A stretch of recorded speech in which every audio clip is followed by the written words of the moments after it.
Dans les chapitres précédents, nous avons travaillé sur le MPD et utilisé le logiciel Looping. Cela nous a permis de générer le code nécessaire à la structure d'une base de données grâce au langage LDD, pour langage de définition des données. Pour rappel, ce code est vide. Il ne contient aucune donnée, c'est uniquement le squelette de notre future base. Maintenant, nous allons passer à la pratique en utilisant un SGBD pour créer réellement cette base. Comme notre formation repose sur du code compatible avec MySQL, nous allons l'installer. Pour ce faire, puisque nous travaillons sous Windows, nous allons utiliser l'application WAMP, qui est un acronyme. Voyons ensemble à quoi il correspond. Le W vient de Windows, le A de Apache, le M de MySQL ou encore MariaDB et le P pour PHP. Le W indique simplement que le logiciel fonctionne exclusivement sur le système d'exploitation Windows. En revanche, le groupe AMP représente ce que l'on appelle une pile de serveurs ou server stack en anglais.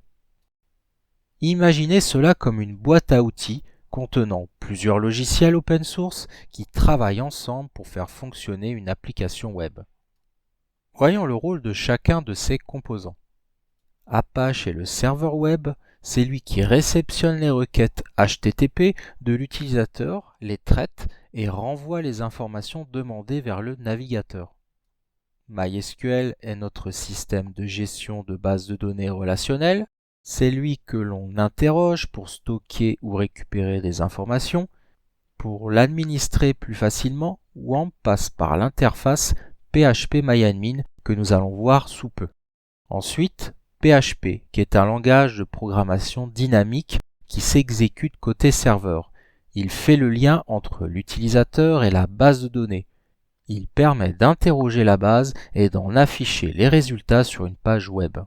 Pour faire simple, WAMP est une suite de logiciels qui vont nous permettre de créer un environnement de développement local.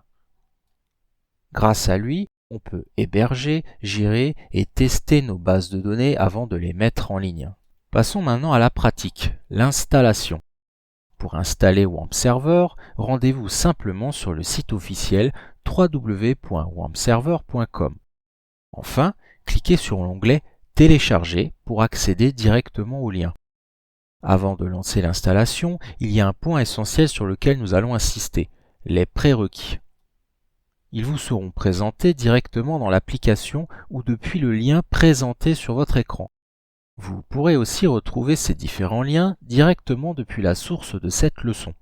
Dans un premier temps, il faut s'assurer que les paquetages Microsoft Visual Studio soient bien installés. Et le plus simple pour ne rien oublier est d'utiliser un installateur automatique tout en un. Vous pouvez lui aussi le retrouver depuis le lien présenté sur votre écran, ou bien tout en bas de la page du lien précédent. Une fois l'archive décompressée, il vous suffit de lancer le fichier install-old.bat en mode administrateur. Cela installera toutes les versions nécessaires en une seule fois. Nous avons d'autres points à vérifier. Aucune ancienne version de WAMP Server ne doit être présente sur votre disque. Ensuite, WAMP doit être installé directement à la racine de votre disque. Et si vous utilisez Skype, pensez à le fermer car il peut utiliser le même port réseau que WAMP. Une fois ces précautions prises, double-cliquez sur l'exécutable de WAMP. D'abord, choisissez votre langue et acceptez la licence. Ensuite, lisez attentivement les consignes de rappel qui s'affichent. Le programme vous demandera ensuite de choisir un navigateur web et un éditeur de texte par défaut. Par simplicité, vous pouvez laisser notepad.exe par défaut. Mais dans notre contexte, ce dernier point ne changera pas grand-chose. Ne vous inquiétez pas trop, vos choix pourront être modifiés plus tard. Une fois l'installation terminée, lancez l'application. Un icône va apparaître dans votre barre des tâches en bas à droite. C'est l'indicateur de santé de WAMP.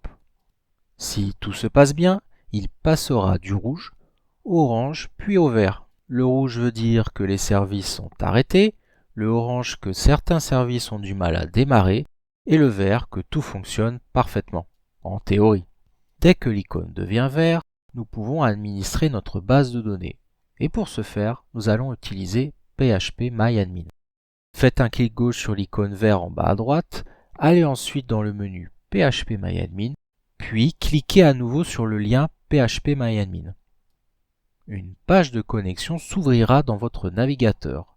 Par défaut, l'identifiant est root, R-O-O-T, et il n'y a pas de mot de passe, donc laissez cette deuxième case vide. Notre environnement est enfin prêt. Dans la prochaine présentation, nous verrons comment créer concrètement notre première base de données.